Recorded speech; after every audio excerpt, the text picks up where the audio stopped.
And we're on. Hello and welcome to podcast episode 110 of Rope Boxing, where this week the two Daves are joined yet again by the boxing guru himself, Mr Liam Tully. How are we doing, boys? Yeah, I'm all good. Thank you for having me back on, guys. Looking forward to reviewing last weekend and then previewing what's to come this weekend as well, a little bit as well. Yeah, it was a bit of a stale, I wouldn't say a stale weekend, that's the wrong terminology. It was a bit of a quiet weekend, but there was bits that happened in the three fights we were going to cover. So that's why we've got Liam on to jazz it up a bit more. I love his intake of what's going on, different views, different ideas. And along with, at the end, a bit of a preview, if you like, of some of the fights that's happening at the weekend. So let's jump over to Australia. Yeah, let's get me banner up straight away. We'll jump straight in. Sydney was the destination, the Aussie derby, as some like to say, Sydney versus Queensland. George Kambosos Jr. taking on his late replacement in Jake Wyllie. Obviously, Duad Yordan pulled out, for anybody that doesn't know, a medical issues, a late replacement in a domestic / Australian champion, as he is. He's Jake Wyllie, 24-year-old, never been outside Australia, never been past 8 rounds, nobody of note on his resume, no experience at this kind of level. Obviously, everybody knows George Kambosos Jr., former unified champion, tough as they come, never says no to anybody, great, earned a shitload of money off his management team and his promoter, coming off bad performances and losses. We all know the kind of the narrative and the rhetoric we're going down there, but we're going to talk about the fight. And before I ask you two guys, I'm going to kind of sum this up how I saw this. Now, I didn't watch it live. I was at my daughter's football on Saturday morning, and I got a text off Dave, and it was just 2 eyes popped up. That was all it needed. 2 eyes. Oh, no, that was for the Skye Nicolson one, wasn't it? That was right. We'll go into that one in a minute. That wasn't that one. Anyway, I didn't watch it. I was at my daughter's football. Went back and watched the George Kambosos fight. I saw all the comments on Twitter, as we always do. So went back and watched it when I got up, because I had a couple of hours sleep. Turned the commentary off and watched it for myself. I've got to say, lads, I think if Jake Wyllie had a proper camp rather than being a week, 2 week stand-in, if he actually went away and trained for George Kambosos Jr., I think he would have beaten George Kambosos Jr. and I think he would have dominated him probably from the start to finish. I wasn't impressed with what I saw. And obviously, I've written on the banner there, boys. Did we expect more from George Kambosos Jr.? Hence, the opponents he's been in the past, the money he's earned, the belts he's worn. Going down his career now, boys, I think that's his level. And I don't know if I'm being harsh or not, but that didn't impress me at all. What did you guys think? I'll start then. Did we expect more? No, not really, because I think he has found his level, and like I say, he kept trying to find this counter left hook that he was trying to work on, and I just don't get it with him. I mean, his camp and his team, everyone's got to be applauded for getting him the fights that he gets. I think he makes a lot of opponents look a lot better than they are. Yeah, for me, he's a good fighter. He's not a good boxer. You'll get blood and guts from him. You'll get entertainment. He won't be in any shit fights, but he is at a certain level now. The Teofimo Lopez thing, as you know, it's set him in a stratosphere that he could never have imagined. But he is at a certain. He had a night of his life that night. We spoke about Teo. And and what he's like, whether he can get up for opponents and whatnot. And for me, he dropped the ball that night. Had that not happened, I don't think we would have seen George Kambosos, because he'd have been fighting at a certain level. He gets fights off the back of the fact that he's had that. And fair enough. Listen, you can't take away the records what he's achieved. And he got his shot and he took it. But for me, like I say, he got one way with one with Maxie Hughes. So for me, for every time he's in a fight with someone, they're close fights. One, he doesn't have devastating knockout power, but he's tough as he comes. He's quite happy to stand in the centre of the ring. He had this really low left hand that he was trying to catch Wyllie with. And you know what, Wyllie, fair play to him. He sort of stood there in the centre of the ring with him and made a fight of it. And if that's what you're looking for, that's fair enough. You'll get excitement from George Kambosos Jr., but you won't get skill. You won't get eye-catching shots, good footwork, ring IQ. You'll just get pure blood and guts and raw determination. To answer your question, Dave, for me, he has found his level. And like I say, all the time they're feeding him these type of opponents, he will give it all his all, and he'll put on a bit of a show, a fight for what it is. Now he's going to go up against Richardson Hitchins after this, and this is where he gets found out, because the minute he goes in with anyone with any type of IQ, this is where that's when he gets found out for me. So, yeah, I'm not sold with him. Not for me. Not for me. Are we being too harsh, Liam, or what do you think, mate? Honestly, did we expect more from him? No, because let's be really, really honest. Since he beat Teo Lopez, he's lost every single fight. Devin Haney twice. I know he got the win over Maxi Hughes, but I'm sorry, that was a robbery that night, and he lost to Loma. I've just got my scorecard back up from Saturday, and I scored it 115, 113 to Wyllie. So if you want to go off of that, he's lost every fight.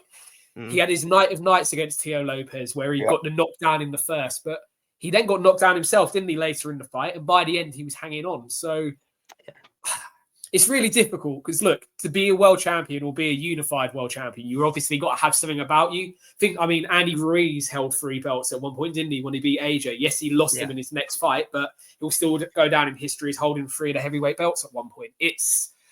But he doesn't have much to write home about now. He arguably lost to Jarrell Miller in his last fight. So it's always a difficult one. Kambosos Jr., like we say, his team deserve all the praise and all the props in the world, and I want to get them on helping me trying to find a job, because they polish everything up and they've maximised his opportunity. Yeah, they are. But if we're being really honest, Jake Wyllie is the current Australian champion at 140, so the equivalent of a British champion.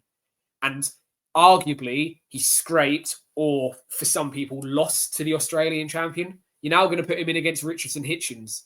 Hitchins does him in a similar way to what happened in the Lomachenko fight for me. We'll leave that there. Jake Wyllie was coming to Sydney at the weekend with his missus to watch the fight. He paid $50 each for a ticket up in the bleachers. That's what he done. And he left there, having given a great account of himself with a contract from Matchroom, and we're going to see him on more cards. Yeah. I'd rather focus on Wyllie, because I'd like to see Wyllie get opportunities against some of the American 140s. I'd like to see him get Liam Parrow, etc., etc. That's where I'd like to see him go. Kambosos Jr., he's getting Richardson Hitchins, fantastic. But once he loses to Hitchins, he's ran out of rope for me.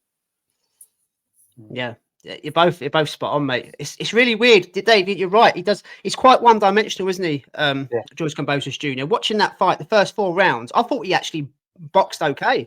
I thought he'd done really well. He was using the jab. He was making Wyllie miss. Obviously, Wylie's never fought at this level before, so he was kind of finding his feet, I thought. Then round 5, Wyllie was kind of, I think he pulled a face at him as to say, right, I'm fucking comfortable with you now. Your power, you ain't got no pop, motherfucker. I'm coming forward, what I normally do. I've got, 15 KOs and 16. I'm going to throw that right hand. And he drew Kambosos into the old style of fighting, as trying to hook. And when he was trying to hook, Kambosos was getting caught. And he's got a decent chin, because relevant of Wyllie's previous opponents, he does carry some pop. So Kambosos took quite a lot on the chin. But again, mate, I just wasn't convinced with the performance. He was supposed to make some kind of statement, if you like, going into it. I didn't think he was as cocky going into this one as he has done with previous. So maybe he knew this was going to be the night of Wyllie's life. It's kind of a Rocky / Josh Padley moment. But if you saw afterwards, boys, the kind of celebrations, he didn't look convinced either. There was a handshake with some of the other team. He was looking at his team, whether to say, have I done enough? Have I won this? Yeah, I've got this one, haven't I? It was the whole body language as well to me. It wasn't convincing. I've got to admit, Yeah, look, I'm just looking at my scorecard. I gave Kambosos the first 4 rounds. Yeah, same. Yeah, I gave Wyllie the next 3, Kambosos the 8th, then I gave Wyllie everything else till the final bell. I think, look, Kambosos, I'm sure we've seen his social medias. He's come out and said, "Oh, look, it was really good to give the kid his shot. Let him have his moment, make it a close fight for the fans."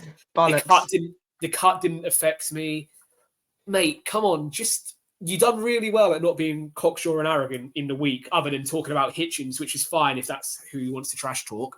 Don't now try and take away from the kid. He was actually, by Kambosos' standards, not too bad on the night, was he? After the fight, he gave credit to Wyllie, said all the right things, and I was like, bloody hell, this isn't like George at all. This is that's my point, mate. That's my point. Yeah, you're right. And now he's on socials being his usual self. It's like, mate, you were lucky that the Australian champion on a week's notice, he was coming to Sydney for a weekend away with his missus, didn't beat you. That is the reality. But I find a lot of his fights are all like that, aren't they? They're all, like you said, he's lost all his fights, and I agree with that. And we said that last week. But he for me, and every fight that he's in, he doesn't do anything. He's not convincing in any of it. You know, you never look at any of his fights and think, you know what, he won that well. You know, every single fight seems to be close. Does he? I don't want to say does he box at his level because he's been absolutely schooled at higher levels. But you know, like with Maxie Hughes, you expect him to beat Maxie Hughes. Yeah, he made hard work of that. Yeah, you know, he's in with this Wyllie guy. You know, relatively unknown on these shores, but you know, an Australian champion, a good fighter. He's shown to be. But that, to me, he just doesn't have that wow factor. You know, he just sort of scrapes decisions. He doesn't do anything great. And then he's on social media talking about that left hook that he throws, almost like a novice. You know, like, look at what I'm doing in the ring. You know, I find it all very, very weird. I find it all very strange. But he was missing a lot with that left, though, Dave, wasn't he? Do you notice he was missing quite a lot with that left? He was trying leaning back as well. That was like the only shot that we wanted to throw. He would throw the odd right hand, but it was always looking to land that left on the way in, and it was I know. I just didn't get it. With the Hitchins fight, boys, I personally don't want to see that. Liam, you're right. To me, it's going to be Devin Haney Mark III. You know exactly what's going to happen. Now he hasn't got any belt. Well, Hitchinson's got the belts. I don't know if there'd be a rematch. Obviously, it's a rematch matchroom show. But I think Eddie, being the businessman that he is, trying to crack the Australian market, if you like, the better fight would probably be to earn coin. Would probably be Liam Parrow versus George Kambosos Jr. in some kind of eliminator to fight the winner. You know, who's gonna? Let's be totally honest. We're all boxing fans, but that ain't an alarm setter, is it? Richard Hitchins against George Kambosos Jr. You know exactly how it's good. That's red corner beats blue corner. That's, to me, I can't get excited for that one. I really can't. I don't know what you guys think. That doesn't turn me on. I don't want to see it. I'd rather see Parrow Kambosos in another Aussie derby, if you like, you know? No interest, mate. Go on, Liam, mate. Sorry, you carry on. No interest at all, mate. I mean, you just talk about the best I've ever seen Kambosos perform was when he beat Lee Selby over on a matchroom card. Yeah, 6-7 years ago. That's the only time when you look at him and you go, fucking hell, yeah, okay, there's something about this Aussie. Anyway, do I want to see him fight Hitchins? No, but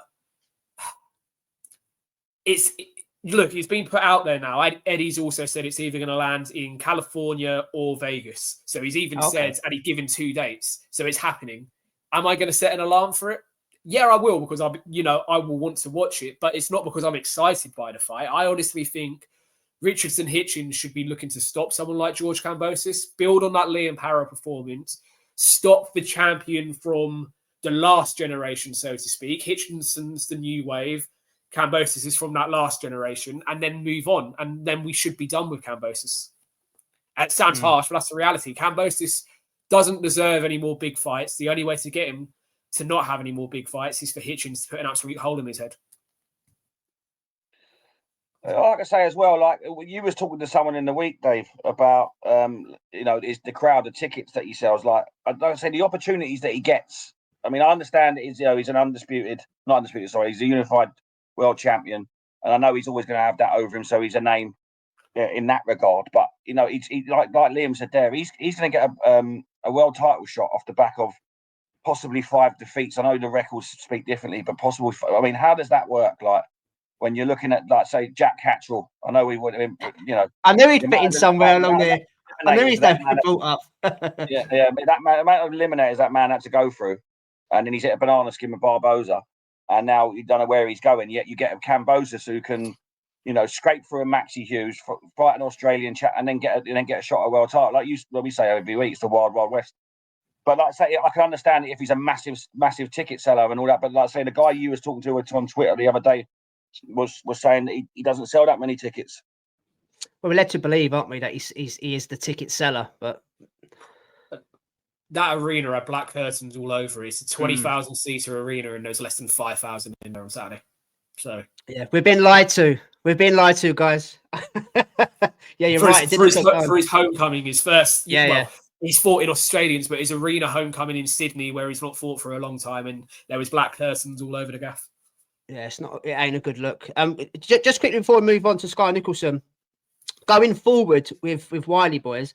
Obviously, I'm going to say something that's tongue-in-cheek here as well. However, I wouldn't put it past Eddie in terms of the weight division he's in, a keep busy fight for Dalton Smith or a Jack Catterall, bringing him over to the UK off the George Kambosos performance, because where else does he kind of put him?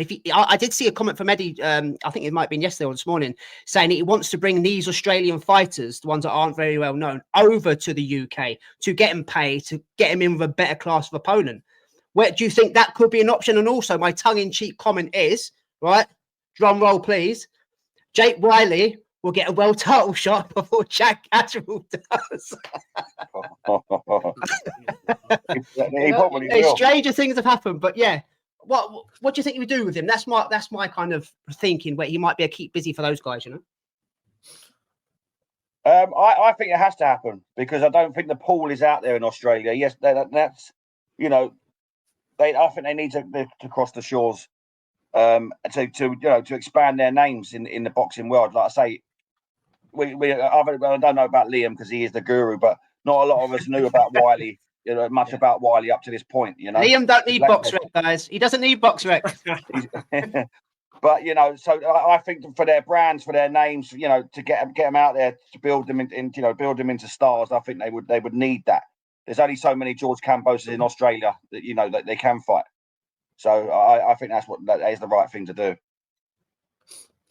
Yeah, I think. Look, you've mentioned Dalton Smith, and I've got a massive bee in my bonnet about the fight he's having on Easter weekends. How many keep busies, just quickly on it, how many keep busies can one man have before they get a world title shot? I don't understand why he's doing it. Puello's there to fight, even if it's got to be made on a Saudi card, that's fight there. I don't agree with it. So I would rather actually see Wyllie come over and fight Jack Catterall. Jack's coming off of a loss. You want to look at a guy, I mean, Wyllie's going to be top 15, at least with the IBF after this. You just know that's the way it goes. Whether we think he should be there or not is another matter, but he will be.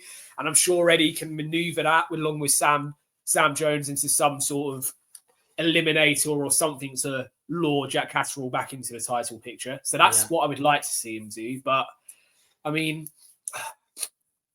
I agree. Eddie needs to bring these names over. So Terramona Jr. is going to be coming over to the UK for his next fight. I reckon he'll land on the Copper Box card because I think Eddie's going to go the heavyweight theme for that card. And it's great. He brought Opetaya over, didn't he? Okay, Opetaya never fought anyone decent in the UK, Jordan Thompson, etc. But at least it built his profile and got him better known. It can only be a benefit to these fighters to come over. But Wyllie against Catterall late summer wouldn't be a surprise to me at all. Yes, Jack Catterall for me would be a heavy favourite, but flipping hell, Wyllie at the start of this year, if you told him he'd fight Kambosos and then come over to the UK to fight Catterall, we would have looked at you like you're a madman. So I don't think he can play with the fight. Yeah, definitely. Fair play to him, man, as well. To come away, like you said, they turn up with his missus for £50 ticket to watch it. He come away with, people knowing his name and a matchroom contract. But just quickly again, you mentioned Puello Day. It's interesting, Liam. We will get to the Skye Nicolson fight. When I had Jay on here before, we were talking about Alberto Puello. Do you think because of him being with PBC and now him still being the champion after beating Sander Martin and Gary Antoine Russell winning his belt, being a PBC fighter, Al Heyman's just going to do that Puello versus Antoine Russell part 2 as a unification rather than say, right, is Dalton Smith the mandatory? Is he the... Hang on a minute, we've got unification here. We'll make that main event. Here we go. I'm not saying brown envelopes, but PBC do PBC things, don't they? That's what I was thinking there, Liam, when you mentioned about Dalton Smith fighting Puello. Yeah, look, the worst thing that ever could have happened was Puello holding on to that belt because now it can become another Tank Davis situation where the belt stays in-house with PBC and he pulls, he fights people from within PBC and we never see the fights we want. Dalton Smith would probably be better off being number one with any other governing body other than the WBC, sadly. If we hadn't seen Adames fight on the Riyadh season card last month, I'd agree with what you were saying, but I think Saudi acts as a middle ground now. We've seen the ice be broken, so to speak, with Adames coming over. So I think Puello and Smith will land on the Saudi card is where I'm going with it. I don't think Dalton won't go over to America. Puello won't come to the UK. Saudi will the middle grounds where we see it made is what I'm hoping. Yeah. Hopefully, mate. Hopefully. Right, let's do Skye Nicolson now. I've put there on the banner for anybody that's listening on audio. Skye is human after all. She lost rounds, boys. She got tagged and she lost the fight by split decision. I don't think anybody in the boxing world, apart from Team Brown, said that Tiara Brown would beat Skye Nicolson. Now, as I mentioned in my opening gambit there, I was at my daughter's football and Dave just texted me with a pair of eyes to basically say, what the fuck just happened there? I've gone back and watched it again. I've turned the commentary off to get again looking at Twitter comments, etc., saying that some people saying it was Skye was robbed, some people saying it was a close fight, some people was justifying Tiara Brown winning the fight, and surprisingly, Eddie, with all the rumours going around, you know, in the boxing community with Eddie and Skye, he turned around and said it could have been 6-4 either way. Now, I don't know me and Dave haven't spoke over the weekend, and I don't know I don't know what Liam thinks about this, but I've gone back and watched it, and I can justify both girls winning, especially the first 5 rounds. It was like a very slow sparring, point scoring match. Second half of the fight, Tiara Brown kind of dragged Skye into a fight she's not used to. And that's hence when I said being tagged, losing rounds. We've never seen Skye lose a round, and she lost rounds. So I thought Skye got dragged into a fight she didn't need to be dragged into. And honestly, but I thought Tiara Brown won the fight 6-4. What do you guys think? Well, to be honest, I didn't watch it live. But what I was listening to, and supporters and friends, I was listening to SW Fight Club. And, and I was listening to it on YouTube. I was potting around the house. I didn't have it on because I was about to go out. And I thought, right, I'll have the lads on. And to be fair, as I was potting around, all 3 of them had Skye by shutout. So I didn't pay too much notice. I thought it's just another Skye Nicolson performance. It was only when I sort of went onto Twitter, see that she lost, and I thought, oh. And then I've seen a lot of people saying Tiara won, and I thought, oh. So I've gone back and watched it since. But yeah, I was listening to the lads because I wasn't actually watching it at the time, and I just thought it was a normal Skye Nicolson performance. But what I will say, when she first came out, and when I watched it, and then the first thing I noticed how flat-footed she was. I've not seen that from her in her career. I felt as soon as she walked out, she was flat-footed, and I think that was a major factor in the fight. But yeah, we'll go on. She said she didn't feel herself. Sorry, mate. She said she didn't feel herself, didn't she? She didn't make any excuses, but she said she didn't feel herself. And obviously, being another homecoming for her in Oz, maybe the occasion got to her. Sorry to take you off there, mate, but yeah, you are right. She was a bit flat-footed. Yeah, I thought she was flat. The minute she walked to the centre of the ring, she was flat-footed, and then that was something I just sort of noticed. But I'll let Liam speak, and we can go into the details of the fight because, like I say, I was listening to the lads. Oh. Yeah, look, I will openly admit I did have it as a shutout for Skye watching it, and Jay, I think, was 98-92. I think that's where Jay sat on it. And Sam will never score fights because then he can't talk on a stream. If he's scoring a fight, he just loses all concentration. Look, I've watched it back since, and I've watched it back twice, and both times I've got 97-93 to Skye. So I can't see how Brown's won the fight. I will admit it wasn't the shutout I had watching it and doing a watch along, but I've still given it to Skye both times. I will also say it's the most un-Skye-like performance we've ever seen. Yeah. She was flat-footed. She was getting tags. She wasn't having her usual razzmatazz. And I said it on SW Fight Hub at the time, and I've said it subsequently. Skye being over in the UK at the Albert Hall card 2 weeks ago, I said it on the night. What's Skye doing in the UK? She's got a world title fight on the other side of the world in 13 days. Why is she here? It didn't sit right with me at the time. And then the performance... She should be in camp, basically. Should be in camp, yeah? Yes, okay. Fran Hennessy is trained by Eddie Lamb and Bradley Skye, and she does her training in the UK. That's fine. But I said it at the time, and Jay and Sam were like, it won't make too much difference. She'll do Skye things. And you see that performance on Saturday... And you do wonder if there was a jet lag factor in that for her because of how flat-footed she looked. She looked cumbersome. She looked slow. Yes, for me, she still won the fight, but look, nothing like the Skye Nicolson we've seen the other 8 times in her career, did she?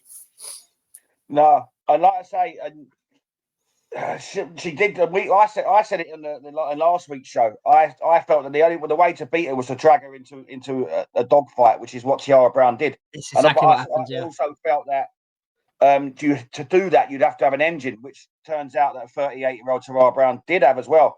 It was more the inside fighting that I feel like went against Skye Nicolson, because I think that's something that she never had to do before because she boxes on the outside. She's very quick-footed, in and out, point scoring. When she was dragged in, I felt she was a little bit lost. And what it was, she was trying to throw single shots when Tiara Brown was on the inside, throwing 2s and 3s. And I think that's where the point scoring, that the judges were swaying towards Tiara Brown. I could see that's where she was sort of winning the fight. And I felt like Skye Nicolson was uncomfortable in that type of fight. She's never done it before. And now is there a blueprint is to, put it on her and, and put her under pressure and get in close. Has Tiara Brown made a blueprint here? Yes, the factor is as well that it's Skye Nicolson. If Skye Nicolson is in top form, tip top shape, and like you say, and I think jet lag is a definite thing. I think that can be a factor. You had it right there. She was over in the UK way too soon before her fight over in the Australia. But Skye Nicolson, could box beautifully on as we've seen. But there's a lot to work on now, because I feel like girls are going to go there and go straight at her.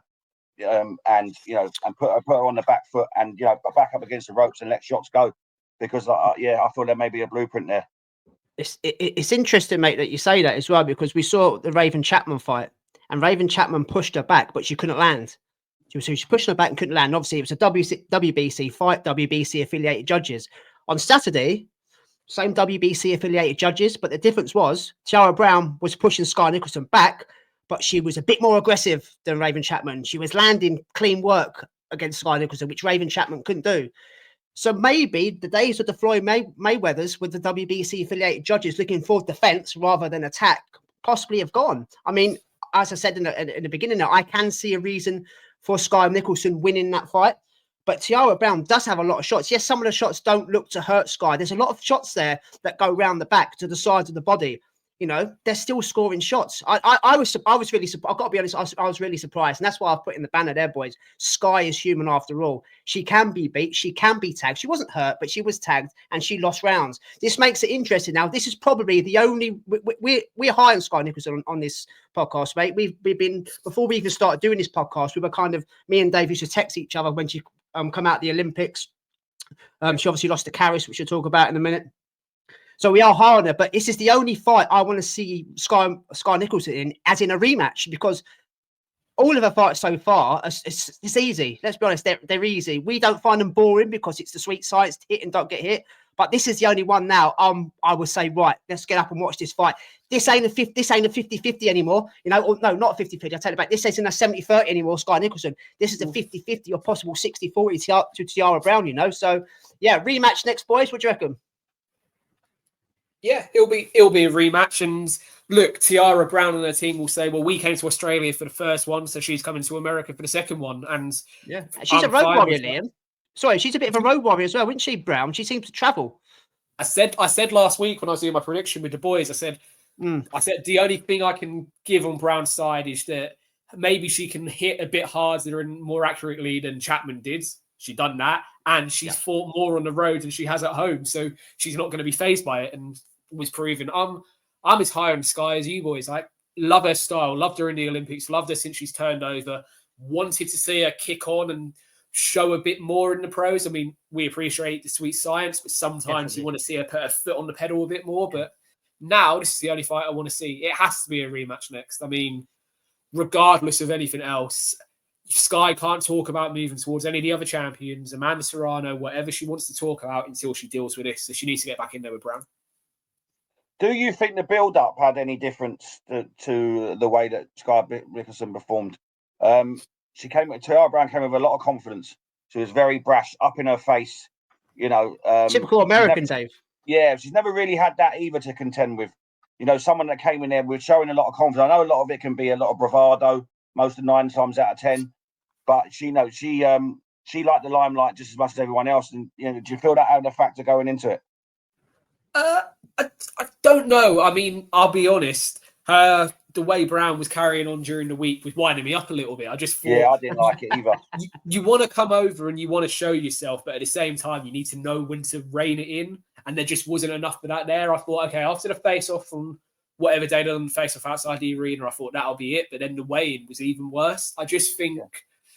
I don't think it affected Skye at all, but I wondered if Brown needed to do that as nervous energy to keep herself locked in, to keep herself focused. I mean, perhaps it was nervous energy and then she's actually been able to deliver a performance. My question is, Brown, you saw how emotional she was when she got her hand raised. You saw how she reacted to the decision. That's the highest of highs. Is she going to be able to go back there again a second time around, especially when you factor her age and etc.? She was never in boxing to become a world champion. Can she do it again? Did you notice her style as well? I was watching her style. Her stance. If you watch her stance, it could have thrown Skye off. You go back and watch it, boys. She's got, like Wing Chun Kung Fu. right? It sounds crazy, and I haven't heard anybody else mention it. You watch, she's doing this. She's doing all this with her hands. She hasn't got a guard up like that. She hasn't got her hands low. She's doing all this all over the place. And obviously then she'll throw an overhand right at a funny angle and kind of land on Skye. Bizarre kind of style, whether to put her off or not. But yeah, we've got to give her her flowers as well. She went out, you nailed it there, Liam, 38, away from home, didn't expect to become a champion. She's done everything that she wasn't supposed to do. And whether people think it was convincing, it was close, she is now, the WBC World Featherweight Champion. But I'm going to show biased a lot here as well. We're all kind of biased. We've got our favourite fighters and things like that. Now, I've formed a relationship, inverted commas, with Karis Artenstall. Not really, but we follow each other on Instagram, and she's messaging, she likes posts and things like that. However, this was before I started tagging her and stuff. Now, I know she's been inactive. I know the opponent's been underwhelming, but me and Dave both said on here that her performance against Raven Chapman, I thought was better than Skye's. It was a bit more eye-catching. It was better to watch. All that kind of thing comes along with it. But I do, even though you've got the Olympics narrative, I do think she's kind of underrated. Now, watching these two on Saturday morning, Saturday afternoon, when I did watch it, I'm going to put a case out here for her. I'm not saying that she beats them, but she's a massive test for both of these girls. And she's a massive test now at 126, coming off the Raven Chapman fights. What do you guys think? In the women's pool, Liam, as well, which is quite shallow, there are a few world-class / elite girls, and Karis Artenstall hopefully will fit into that bracket, mate. What's your thoughts on Artenstall against these two girls?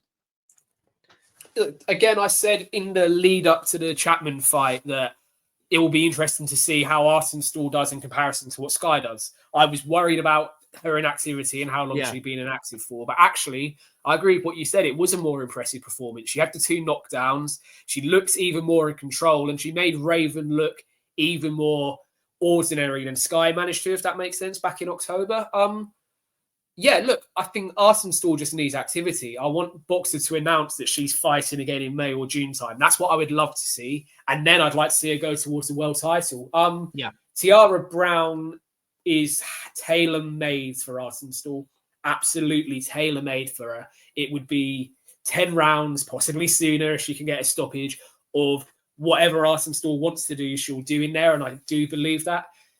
Skye, I'm a bit more on the fence about. Their styles on the whole are very similar, and how often do you see similar styles and they just don't gel together and it's a horrendous fight? I feel like that may be where we're at with Artenstall and Skye. I mean, I'd say Artenstall could force the issue a bit more. Now we see where her power lies. But on the whole, I think that would just possibly be a bit of a stinker of a fight because of how similar their styles are. You've said it. You've nailed it there, mate. They are similar, but Artenstall is prepared to gamble. She's prepared to go forward, sit down on shots, and look to land. Yeah, that would be for me the difference in their two styles. But I based on the last 2 performances, I don't want to kick someone when they're down because of Skye will be hurting. There could be factors in it, but that version of Skye from Saturday afternoon, I think Artenstall beats based on her performance against Raven Chapman. I don't know what you guys think, whether you think it'd be a closer fight there, but listen, and don't get me wrong. I'm biased, so I'm going to say yes, 100%. And a no. yeah, on a serious note, obviously he's more aimed at Liam. I don't know, because I think that was Skye's worst night Saturday. When we'll probably, highly unlikely, we're ever going to see her perform that badly again. The best performance we've ever seen from Artenstall is what we saw against Chapman, and that was off the back of a long layoff. What I want to see now, like I've just said, is Artenstall being active. I don't want to see her only fight once more this year. I want to see her out 2 or 3 more times. Look, Artenstall is the best of British at that weight class. Absolutely. She's the best of British. She just needs to now get activity and prove herself on a world level. Yeah, I agree with that. Yeah. Just quickly before we move over to Vegas, anything else off the cards, lad? You mentioned Tiara Jr. there earlier, Liam, an Olympian, first round knockouts galore. I think me and Dave say every time he's fighting, you're just waiting for the knockout with him. He's turned into a kind of a Moses Tatuma-esque. You're just waiting for the knockout rather than the performance. What do we do next? I know you said about bringing him over to the UK, but even though he's not a medal winning Olympian, he is still an Olympian. It's hard to, when people say, this is what annoys me about boxing fans. When you say, oh, he was an Olympian, he was in the Australian team or UK team, American team, it's like, kind of, that doesn't matter. It does matter. Do you know how fucking hard it is to get into the national teams? It's more near on impossible. So he's gone in there, he got beat by Jalilov, he's coming to the pros, he's knocking everyone out in sight. I think we need to push him a bit quicker now, just a bit quicker. Give him somebody that's going to give him jeopardy. Someone that's going to throw back. And as you've said, Liam, Eddie's planning to bring him over onto a heavyweight card. So who would you like to see him in with next? And what do you think overall, what you're seeing of Terramona Jr., even though it's not a lot, it's first round knockouts, isn't it? Look, Terramona, that geezer came straight from the buffet cart on Saturday morning, didn't he? And so did the guy he fought on the Opetaya and Yika cards. And yes, it looks fantastic when you get some big finishes, but we don't need to see it anymore. No. We now need to see him push on. I mean, Eddie says he wants to move him to the UK. Before he said that, I was thinking Dempsey McKean. I know Moses blew him away, but in terms of where he's been in his career, regardless of our opinion, that does more for him than 5 of these level of opponents he's been at the moment. Yeah. If he's coming over to the UK, I mean, long term, I would like to see him in with Johnny Fisher. He could be an opponent for Anthony Joshua. We don't know what level AJ's at when he comes back. It could be too soon for Terramona, but that's not something I'd be adverse to in maybe a year's time. Can you imagine that? Can you imagine Terramona sparks Anthony Joshua? It's over, isn't it? It's over. It's not, mate, and it's not beyond the realms of possibility. I mean, look, the fights we want to see is possibly Dubois and Moses. But we're not going to see Moses and Terramona unless it's for a final eliminator or a vacant title. That's where I'm at with that. And he's not ready to fight someone like Dubois for a world title yet. So if you're going to bring him over to the UK, I mean, it's all about getting him better sparring as well. That's what they're talking about. He needs better sparring. That opens up the American pool a bit more, doesn't it? Someone like Michael Hunter Jr., someone like that could be a nice stepping stone. But the main thing I want from his next opponent is they look like they've done a bit of training and haven't just pulled their gloves on after having a 5-course meal. That would be a good start. Buffets, Dave. Has he got a point? He has got a point, yeah. Like, I mean, Jesus Christ. I mean, yeah, I'm with you. I mean, these opponents, it needs to be stepped up. Yes, he's done the 1-round knockouts now. He needs rounds for himself. Because it ain't always going to be the blast out. It's good. It's good for the start of the career. But for long term, you need rounds so I'm with you. There's plenty of names there in the UK. You could get him in with Fraser Clark, anyone like that at sometime down the line. I think just one other quick point to make is he's an Olympian, right? But he'd also had a professional fight before. He was 1 or 2-0 before he went back to the Olympics. Yeah, like Jalilov. Thing is here, like similar to what happened with Joe Joyce when he turned over. Don't look, this is more Fraser Clark-esque how they've started off with Terramona. I mean, Fraser Clark's first opponent was at the public weigh-in watching it. No, sorry, at the public workouts the week of Fraser Clark's debut. You heard he didn't have an opponent. He was 15 and 30 or something like that, and he's in the ring on the Saturday night. We don't need to see that now. If you're an established Olympian, go down the Joe Joyce route. His first fight was Ian Lewinson. He'd only just lost to White for the British title at that point. We want to see that sort of level now. Don't need to be knocking out guys that, have fights as dormant outside Yates's at the weekend. You need to be seeing him in with genuine challenging threats. Otherwise, he'll step up against someone like he'll step up against someone like Moses or something like that, and he'll end up getting sparks because he's built up a false pretense of himself, knocking out tin cans. Yeah. I didn't see the Nina Hughes fight. Did you guys watch that one? I didn't see it. One-sided, mate. She was, from the first minute of the fight, completely overwhelmed, completely overmatched, and looks like a woman in her 40s, if that makes sense. You could tell that she was a woman in her 40s that had another year out in the ring. Similar to the first fight, she was starting to show her age then, and it's only deteriorated a bit more. Weird that her corner pulled her out when she did. She'd taken worse punishment and should have been pulled out a couple of rounds earlier rather than when the towel came in. But, yeah. Johnson is another fighter I'm very excited by, and potentially her against Ellie Scotney, if Scotney moves up, could be a very interesting fight. Yeah. Anything to add, Dave, on Nina Hughes and Sugar No, Nunes? Not Sugar. Sugar Nunes? What's it? Sugar Neeks, isn't it? Sugar Neeks. No, I agree with Liam. You know, she was up against it from the very first bell. Too brave for her own good. Like you said, their corner should have pulled her out sooner. But yeah, it's almost like she turned old overnight. Like you said, she was already on the turn in her last fight. Got announced as the wrong winner. Do you know? You're saying there, Dave. That was the only kind of reasoning that they had the rematch, because Johnson won quite clearly last time.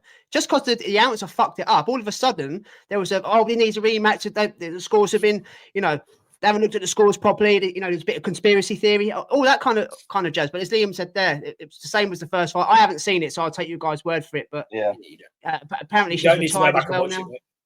No. Yeah, you don't need to go back. All right. No, it's one-sided. She got the fight because she lobbied the WBA, and the WBA essentially said in their ruling, well, the wrong winner got announced. It's not fair. Along the lines of it's not fair on our former champion that she thought she'd retained her belt. So yes, we'll grant a rematch. I mean, it's like hearsay on the school playground, isn't it? Oh, it's not fair that you said that to him. So we're going to punish you. Like, come on. It's just no need for the rematch at all. No. Let's go over to Vegas then. The last fight of the review. WBC and WBO super welterweight champion Sebastian Fundora was back in action against Chordale Booker. No signs of ring rust here, boys. He's been out for over a year, hadn't he, with injuries and stuff like that. Last time we saw him was against Tim Tszyu in that absolute bloodbath. He got the decision there, split decision. This one is quite easy. This fight is more for me, guys, about where he goes next or who he fights next, because this was a very dominant 4-round easy work for the Tower and Inferno. Very impressive what I saw, but the level Booker is at, I know he's ranked in the top 15 before people start shouting and screaming. We saw him against Amo Williams. He's from the weight above. I get that, but he got stopped in a round. Come on, and he was Booker. I know we spoke about kind of people getting opportunities that they shouldn't. Booker had an opportunity on Saturday night, which he shouldn't have had. He was fighting for 2 of the belts, but the level was chalk and cheese. That guy, 6 foot fucking 5.5, whatever he is, boys. He fights better on the inside than he does at range. He doesn't use his fundamentals. He doesn't use the reach, does he? He doesn't use the height. He likes fighting inside, and he's a bit of a puzzle to work out. But to stop the rambling, very impressed. But I kind of expected him to do that, but not as quick, Can I just say I've got to disagree with you, Dave. I wasn't that impressed with him. I don't think it was a great performance. I found him to be very cumbersome. I didn't think he was his shots had any sort of speed behind him. It was almost like I felt like Ivan Drago. When he was when he's throwing these weird sort of type of shots. Yes, they're effective, but his biggest attribute, everyone can see it, is his height. I mean, it's almost like an adult fighting a child. He doesn't punch down though either, does he? If you notice, he doesn't punch down. He hooks. Yeah. He hooks, but which is odd. It's got such a long reach. Sorry, mate. Yeah, I don't know whether it was just me, but I just found it. I wasn't set the light by the performance. I found it to be again cumbersome. I wasn't overly sold. I know you said you was impressed, but not for me. I don't know what Liam thinks. Impressed wouldn't be the word I'd use. I think he done easy, what he should have done. Easy. I mean, I thought it was easy. Chordale Booker was only chosen as the opponent because he'd had Fundora had been inactive for 348 days since he beat Tszyu for the belts, because he was meant to fight Spence, and that's why we didn't see him fight again last year after his cuts had healed. So shit, right. Sanders Zayas is going to be ordered as my mandatory for the WBO. Yeah. I'm sure we're going to come on to that in a minute. I need a fight. So they've gone down to top 15 and they've pulled out Chordale Booker. Fine. But that's what I expected him to do. He didn't, like you just said, Dave. He was cumbersome. He was rushing his work. I mean, when the finish came, the finish was clinical, but he rushes and smothers his work too much. I get what you say. You like that he's an inside fighter, but it's so messy when he's an inside fighter, and it's not pretty to watch at all. Forget the fact I was watching it at 2:00 in the morning. Hey, a main event from America at 2:00 in the morning was quite nice. It was made a difference, but I wasn't impressed. I mean, it was the most impressive thing I saw on Saturday after sitting through the UFC with the boys. That was a tough slog on Saturday, but Chordale Booker is fringe American level, not even fringe world level. So that's kind of the caveat in that. And I wasn't sold on Fundora after Tim Tszyu. I'm still not sold on him now. I think he gets where he does because of his height rather than his boxing skill and ability. I agree with that. Like I said just there, like it's almost it's almost like a mismatch. Yes, they're the same weight, but the height is so much that it's so difficult to punch up and fight someone of that height and have success.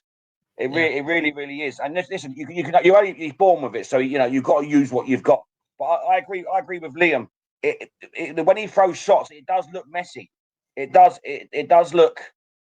It doesn't look like he's thinking about what he's doing. Sitting on his shots. His boxing and thinking about his punch. Thinking about his work. It's very rushed, and it just all looks all over the place. It's a bit messy to watch at times.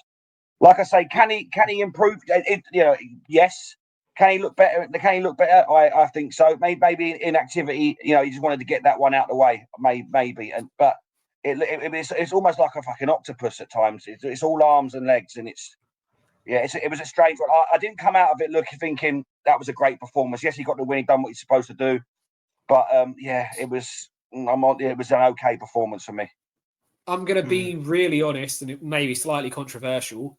If Tim Tszyu isn't pissing as much blood as he was in that fight last Easter, Tim Tszyu would have won that fight for me. Tim Tszyu was severely hampered by how bad those cuts were for him.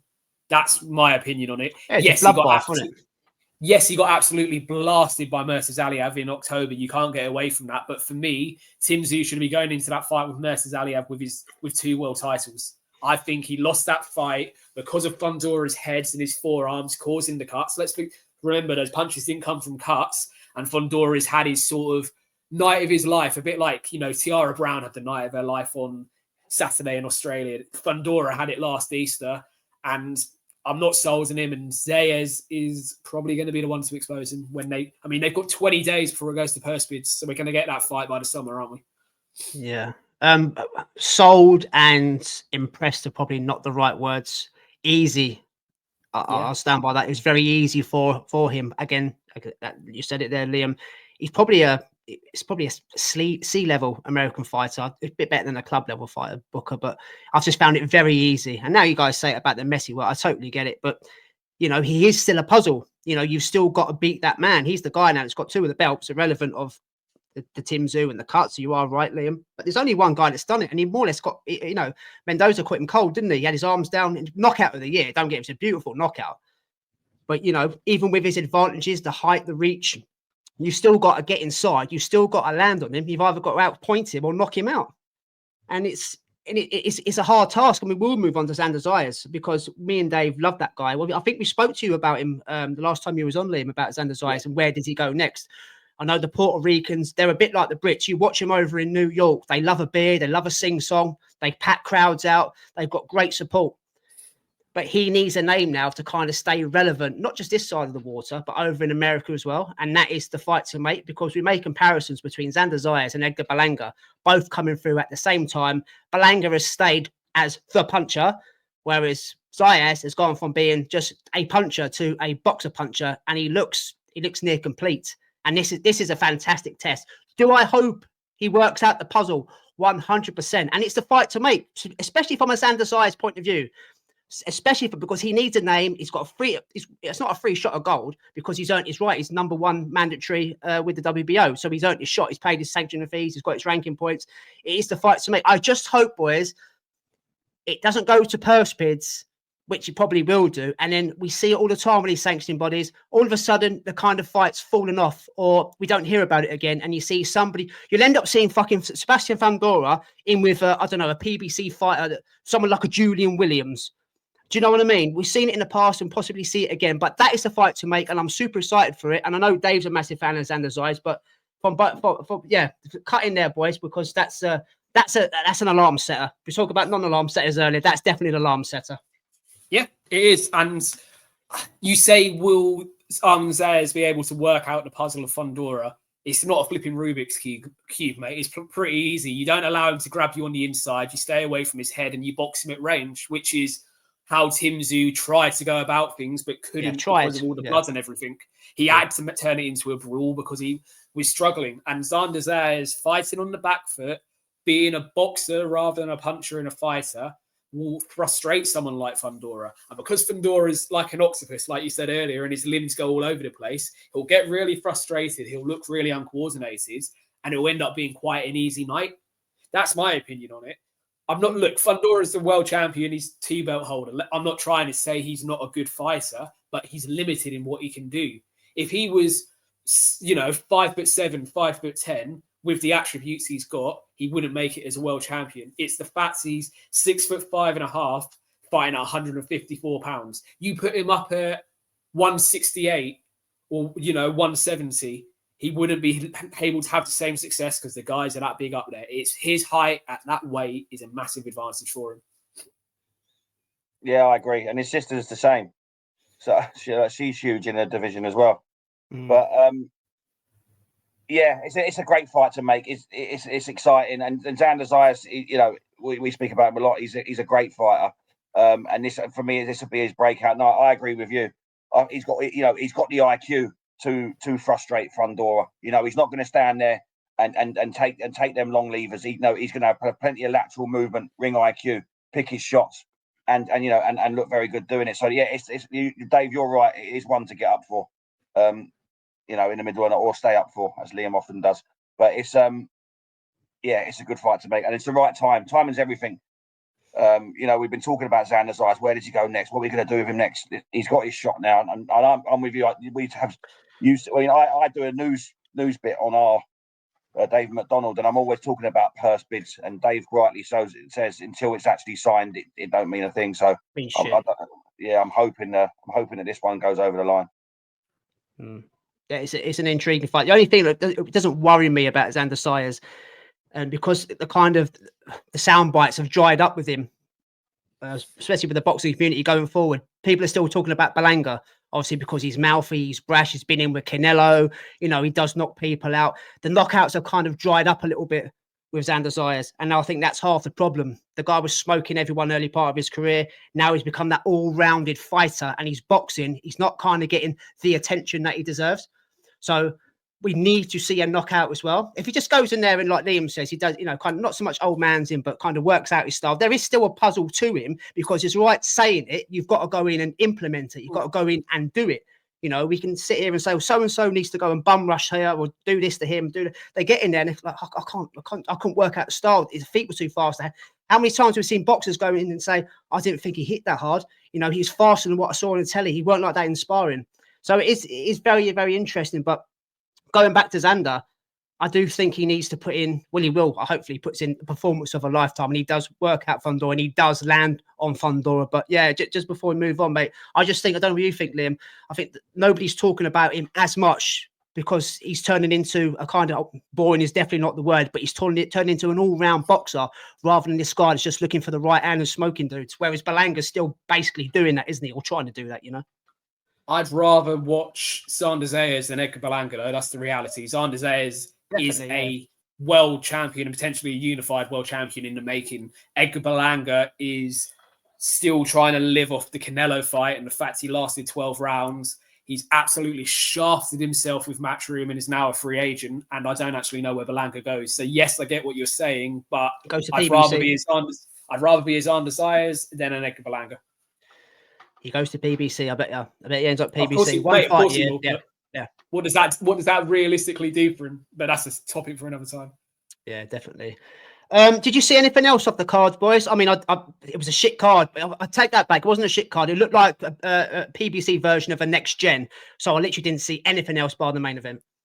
It was a free fight card. The TV was a free fight card. It went on at midnight, and like I said, they were doing ring walks for the main event at 1:40 UK time. It was quite nice, actually. I was in bed by 2:20, which is not usual for an American card. It's early for you, mate. I wasn't planning on staying up. We came off doing the UFC, and we were going to do a watch along, and we were all so flat. We said, "Oh no, we're not doing it." I went downstairs sit for 20 minutes and come up to bed. When I saw it was a free fight card, I just sort of stuck with it. It wasn't anything overly impressive. I mean, not even the main event was impressive, but it kind of reflects where PBC's at. You talk about Berlanga going there. Well, that's the sort of level of cards you're going to, because unless your name's Canelo or someone of that ilk, they can't really do pay-per-views anymore. And they also don't have the talent pool to do big, in-depth cards unless it's a Tank Davis card where they've got more money, because they would have made a loss on Saturday without a shadow of a doubt, even on the 3 fights. Yeah, it was poor. Yeah. Performance of the week, boys. Where are you going for these 3 fights? Who's got the performance of the week for you?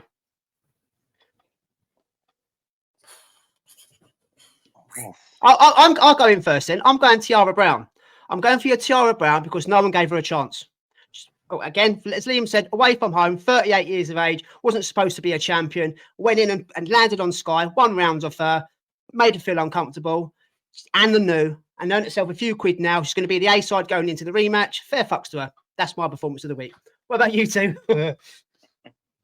I'm going to go Jake Wyllie for similar reasons. Even though he didn't win, he rose his stock exponentially. He's got a matchroom contract, and he's shown that all he needed was an opportunity. He was already the Australian champion, but all he needed was an opportunity. And yes, for me, he won the fight.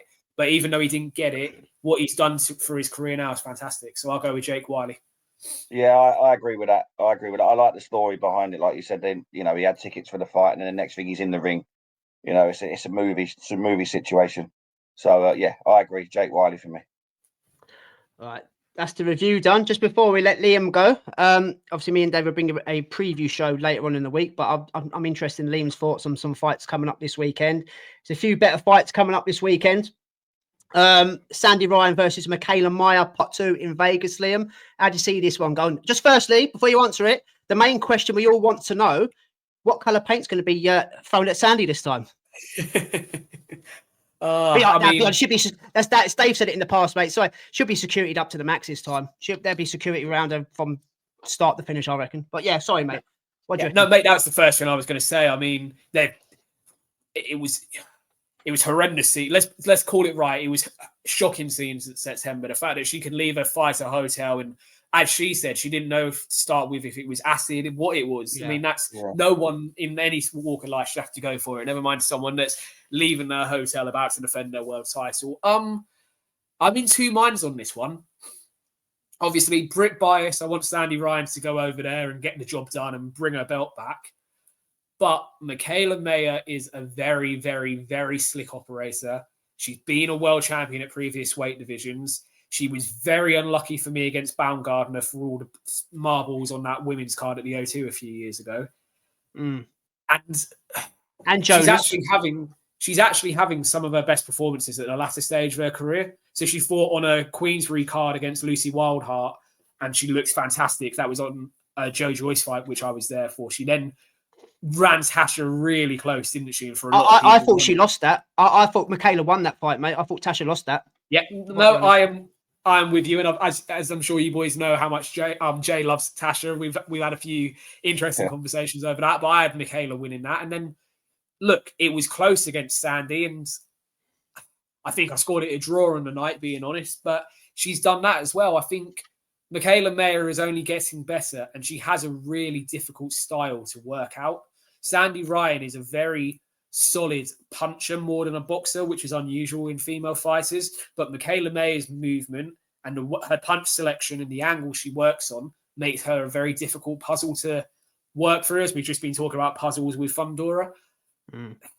I think it's going to be Michaela Meyer retains her belt, unanimous decision, but I would love to be wrong. I would love Sandy Ryan to go over there, stick 2 fingers up to the Yanks and everything that happened last time and bring the belt back. But Michaela Meyer is just all wrong for Sandy Ryan. Have you seen the poster? Have you seen the poster Top Rank done with the red paint? Yeah, it's good. Top rank have hit for a change. They haven't missed. Yeah, they have. Yeah. Anything you want to add, Dave? No, I totally agree. I think you had it right there. I think the Michaela Myers is a very good boxer, whereas Sandy Ryan's a very good fighter. And I think that'll be a difference. And if it's going to be close, and wherever it is in America, any sort of close decision is going to go to Michaela Myers' way. So it's going to be very, very difficult for Sandy Ryan to, one, get a decision out there. So anything close for me, which I think it will be a close fight, but I think this is going to tip the scales towards Michaela Meyer. I just can't see how Sandy Ryan's going to do it. Yeah. Also on the card, Brian Norman Jr. is defending his WBO welterweight title. I haven't written his opponent down. The Guru will probably know who it is. I got to admit, Liam, me and Dave done Giovanni Santillan versus Alexis Russia back last year. Russia was going in as the favourite. He was supposed to be a top contender. Santillan went in there and smashed him to pieces. And Brian Norman Jr. went and done to Santillan what he done to Russia. So Brian Norman Jr., I messaged you earlier about anything else you want to add. He's on this card as co-main. Thoughts on him, mate? Brian Norman Jr. going into the weekend? My thoughts are that as he forgiven his dad for costing him the boots payday yet? Because let's be honest, Norman Senior ran his mouth, overestimated what his son was worth, and cost him a 2-belt unification. That's the reality. Yeah, I remember that. Yeah. You know, we should have. That's what it should have been instead of who did he fight last November? Santillan.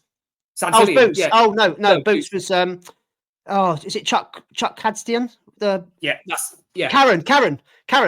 We call him Karen, don't we? Yeah. It should have been a unification, but Norman Senior ran his mouth a bit similar to what Teo Lopez Senior and Bill Haney do, and unfortunately priced his son out of a fight. So now we're in this position. As a boxer, though, Norman Jr., I'd say he's one of those world champions that has got lucky at where the 147 division has gone. So whereas with Boots, I think he would have given any of Spence, Crawford, etc. a real good fight and a real good run for their money. Norman Jr. has benefited from the fact that those fighters are no longer in the division. I think he's a solid enough world champion and he'll come through again on Saturday night. But when he eventually goes in with Stanionis, Boots, whoever wins that fight, he'll find his level. I mean, even Mario Barrios I would have down as beating Norman Jr. And for me, Barrios is the weakest champion in the division. It's good to see him back. It's good that his dad has actually allowed him to fight and not tried to outprice him. But he's just keeping the belts warm for the real king at 147, which is Boots. Yeah. Shushu Carrington's on here. Looks like I keep him busy. And I just want your thoughts on Emiliano Vargas. If you see much of him, Liam. Me and Dave normally do a prospect of the year at the beginning of the year, and I've picked Emiliano as my prospect of the year. He's 13-0. I couldn't tell you who he's fighting. It's another probably tin can to pad the record out. But Fernando's boy looks very impressive at the moment. What he's doing, very super fit, very fast, knocking dudes out. Like what I'm seeing. Have you seen much of Emiliano, mate? Thoughts? I have, mate. Yeah, I have. And look, I've just got his opponent's record up. He's 27-2. So I think we can suggest where Vargas is going to go this weekend. He's another fighter. We've spoken a lot about fighters we now want to see pushed on and taken to the next level. Emiliano's another one of those. He's 20 years old, for God's sake. We talk about, especially Top Rank, not having a lot of superstars left, and where all their stars are moving on to Matchroom or to Golden Boy or becoming free agents because of Riyadh season. This kid will do exactly the same if he's not started to show a bit of love from Top Rank. He'll win this weekend. He'll probably get a stoppage. Everyone will love it. It will be something that we're all talking about Sunday morning. But what's he going to go next? Is he going to move towards the American title? Are they going to push him towards a ranking fight for one of the governing bodies? That's what we now want to see from him, because I'm looking down his record here. The best opponent he's fought was 1-on-1, which was on his debut. Other than that, everything's been really lopsided in his favour, which is fantastic when he's 20. But this is a 20-year-old that could be a world champion within 18 months for me. So let's see him push on. Yeah. In Mexico, Cancun, the cards are already in. Tongue-in-cheek, William Zepeda versus Tevin Farmer Part 2. Now, I always ask Dave this question when William Zepeda fights. Massive fans of me, of Zepeda on here. Love watching him, the output, the energy. The only guy that probably can match Nick Ball in terms of his gas tank, his endurance, and his lung capacity. The guy don't stop. But I always ask you, Dave, don't I? What is the blueprint for beating William Zepeda? And all the time we said, we just don't know because no one's come close to beating him. But when we've done the review, Liam, when he fought Tevin Farmer the first time, we both come up with the answer that the blueprint is to box him. So how does this one go? Don't get me wrong. I'm not going to do my preview now. I want your opinion. But I did think Zepeda won the first one based on work rate alone. And that's what kind of swayed it for him. Tevin Farmer's not a puncher, put him down, flash lockdown, whatever. But yeah, thoughts on the first one, actually. And how do you see this one going on Saturday night in Cancun, Mexico? Look, you've gone tongue-in-cheek that the scorecards are already in. Yeah, I'm only messing. I mean, look, I'll go tongue-in-cheek and say it's the rematch no one actually wanted to see. I understand why it's being done. Tevin Farmer gave a fantastic account of himself, and I can make a case for him nicking the fight. But look, it's not one I'm hot for. It's not a rematch I'm intrigued by. I don't think Tevin Farmer can do another 36 minutes like he done the first time.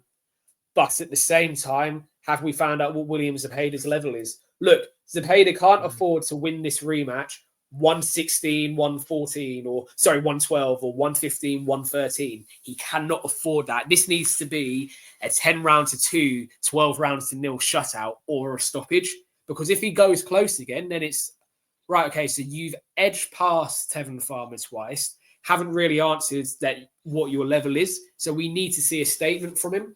I've also said, talking to the boys, Tevin Farmer doesn't get stopped very often. He hasn't been stopped since 2012 in Jose Pedraza, and he was stopped on his pro debut as well, just for context. But other than that, all his other losses have been points.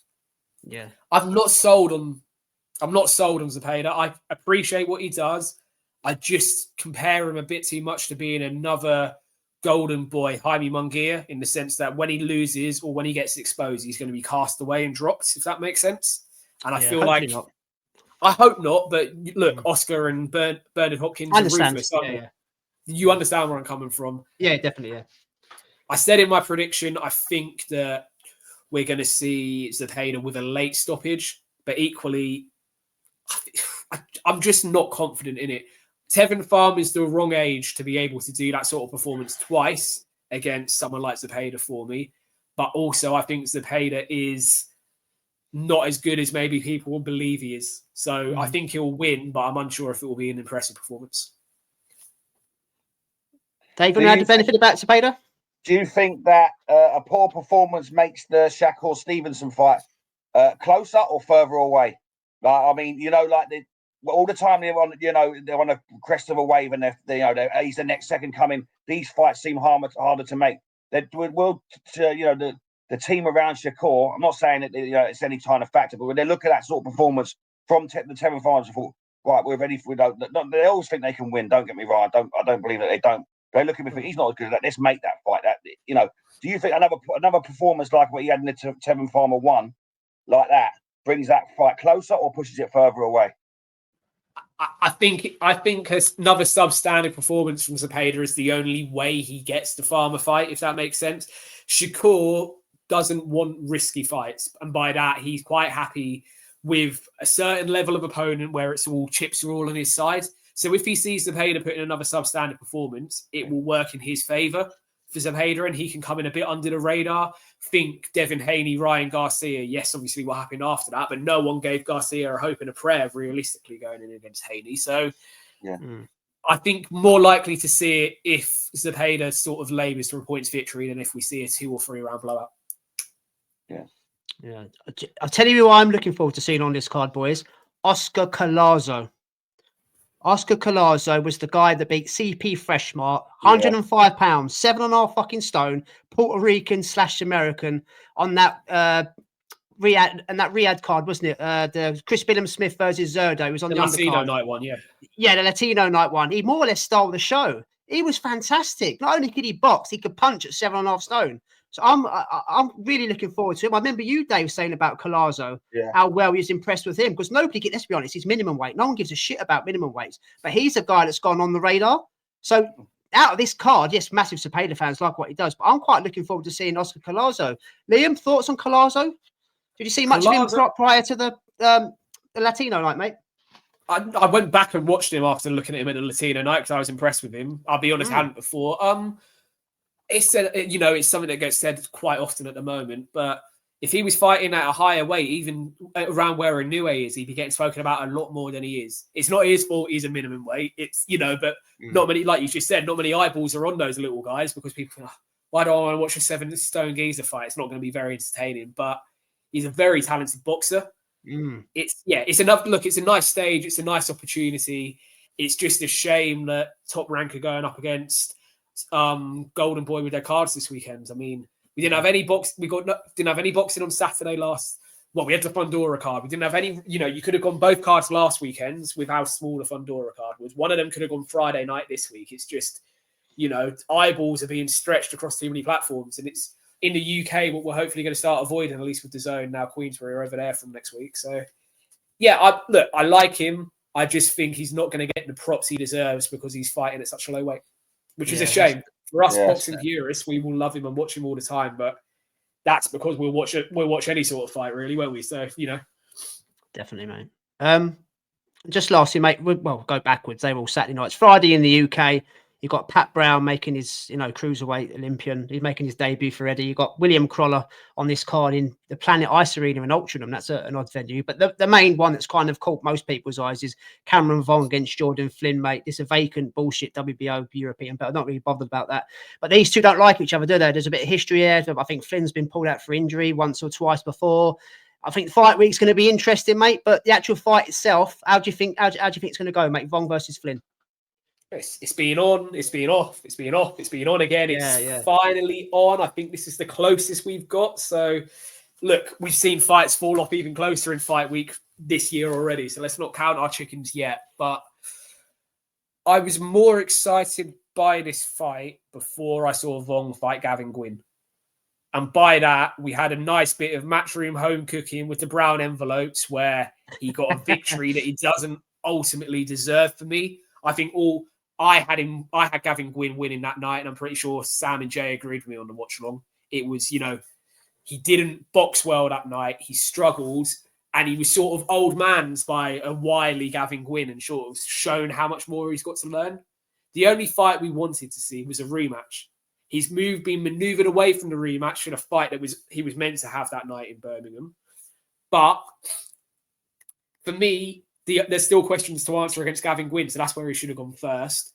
And because of that Gavin Gwynn fight, he's not going to be as cocksure, as cocky, and as brash as he used to be. He's probably going to be quite nervous and quite cagey, and I think that plays into Jordan Flynn's hands. Look, Jordan Flynn has a draw and a loss against Kane Baker. We love Kane Baker. He's a journeyman. He's fantastic value for money, but let's not pretend Kane Baker is anything above English fringe British level, if that makes sense. Cameron Vong was being spoken about as a superstar. I still think he can get there, but there's more questions than answers after Gavin Gwynn.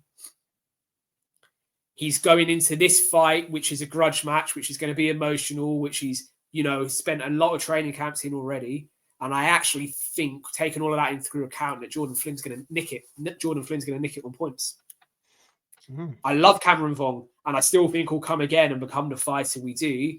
But off the back of the last performance, the fact they're going into this fight rather than giving a rematch to a man that deserves it, there's a lot of demons there. And I don't think he's going to fight as Cameron Vong fights on Friday night, and Jordan Flynn will take advantage of that. He's the type of fighter that you give him an inch and he'll take a mile, and that's what's going to happen.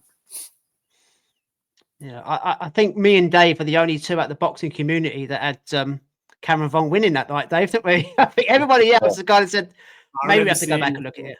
Yeah. I can't make my mind up on this one yet. It's probably one of the ones that I'm not too sure. Very similar styles as well, but yeah, mate. Anything else you want to add, Liam, before we say goodbyes and fuck off? No, well, we covered everything. I mean, look, it's a next gen card from Matchroom on Friday, which is nice to see. Which is probably why we've got the unusual venue of Planet Ice in Altrincham. William Crawler, I'm excited by him. I really think he's going to push on. We said this before. So can the KO train keep rolling? He's 6 KOs in a row. Can he go for 7? Pat Brown, I mean, it's a change of opponent. It was never a great opponent in the first place, but it's even more of a step back now. That's a 2-3 round job realistically for Pat Brown. He was Matchroom's target even before the Olympics. And then the weekends, look, we get the rematch that we want to see with Mayer and Ryan, and then the one we don't want to see. The one we don't want to see. That we do want to see. And then look, it's the start. We get into April and the start of a big month. We've got boxing UK and America every single weekend, including 2 cards over Easter. And then we bounce into the May bank holiday and you've got Friday, Saturday, Sunday boxing. It's just fantastic. It's a great time for boxing. It kind of feels like this is the last weekends. Whereas if you kind of sleep through your alarm and miss one of the fights this weekend, you're not too fussed. But after this weekend, it's sort of full steam ahead, isn't it? Yeah, that's fair enough, mate. That's fair enough. Dave, do you want anything else to add, brother? No, that's it covered, mate. Liam's a great guest as always. Yes. Do you want to say your handle and where to find you and all that kind of jazz, Liam? Yeah, so cheers, boys, for having me on. Always good content. Always enjoy the podcast each week. So it's always difficult listening to your own voice, but I'll be giving this a listen back to you tomorrow. As my handle is what it is on the screen, it's at Liam. It'll be out tonight, mate. Bit of bedtime listening, mate. At Liam_Tully9 on the old X. You'll find me 3 nights a week over on SW Fight Hub. No Punches Pulled every Tuesday. We've done our prediction shows for this week tonight, so they're already out there for you to have a look at on SW Fight Hub. JFT is the new home of Liam's Fight Night picks. I've got a new guest on the show tomorrow night from across the pond over in America. Very much looking forward to that. That will be out with you on Wednesday lunchtime. And myself and Jay do Straight Talk, which is going to be on Wednesday this week. So anyone that's looking for boxing, MMA, we cover it all. That will be out live with you around 7:30 on Wednesday this week. But thank you for the boys having me on as always, and do it again soon, hopefully. Yes, mate. You're very welcome, and thank you for coming on. And all those guys that listen to Liam's Gambits there, go and listen to all his content. Absolutely fantastic. I didn't know Dave was listening to the Skye Nicolson fight via the boys rather than watching it on DAZN. So you're honoured there, mate. So that is the end of episode 110. Like, share, and subscribe, as I said at the beginning. And me and Dave will be back on Wednesday or Thursday to give you our thoughts on the fights coming up. A bit of news, the Winners' Weekly Wager, and the Prediction League all included. So until then, stay safe and have a great week. Take care, boys. Cheers, everyone. Cheers.